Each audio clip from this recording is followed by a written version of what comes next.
আশেপাশে কেউ নেই। জনপ্রিয়তার নিরিখে 3 খানের মধ্যে কাকে এগিয়ে রাখলেন অভিনেত্রী কাজল? এই মুহূর্তে আসন্ন ছবি মায়ের প্রচারে ভীষণ ব্যস্ত কাজল। সম্প্রতি সিনেমার প্রচারে বিভিন্ন বিষয় নিয়ে কথা বলতে গিয়ে বলিউডে 3 খান প্রসঙ্গে কথা বলেন কাজল। 3 বন্ধুর 3 গুণ সকলের সামনে তুলে ধরেন তিনি। 90 দশকে কাজল ছিলেন এমন একজন অভিনেত্রী যিনি 3 খান অর্থাৎ আমির খান, সলমান খান এবং শাহরুখ খানের সঙ্গে জুটিয়ে অভিনয় করেছিলেন। কাজল শাহরুখের ঘনিষ্ঠ বন্ধু হলেও আমির এবং সলমান খানকেও ভীষণ কাছ থেকে দেখেছেন তিনি। এই 3 সুপারস্টারের মধ্যে কোন গুণ তুলে ধরেছেন অভিনেত্রী? একটি সাক্ষাৎকারে কাজল বলেন, আমার মনে হয় শাহরুখ এবং আমির দুজনেই অত্যন্ত পেশাদার। পেশাদারিত্বের দিক থেকে দুজনেই প্রশংসার যোগ্য। এই দুজনেই নিজের কাজ নিয়ে ভীষণ শৃঙ্খলা পরায়ণ এবং সিরিয়াস। কাজল বলেন, তবে আমার মনে হয় সলমান খান বছরের পর বছর তিনি যেভাবে নিজেকে ধরে রেখেছেন কাজ করতে অবিশ্বাস্য। আমার মনে হয় সলমানের থেকে বড় তারকা আর কেউ নেই। কিছুদিন আগে আমিরও বলেন, সলমান হলেন এমন একজন তারকা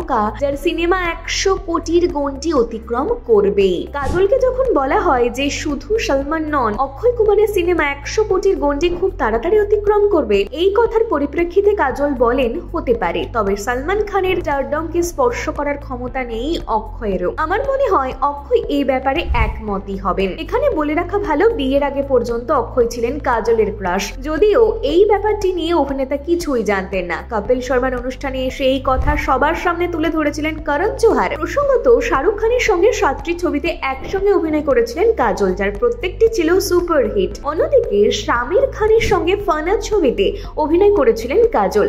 সলমান খানের সঙ্গে প্যার কিয়া তো ডরনা কিয়া সিনেমায় অভিনয় করেছিলেন অভিনেত্রী।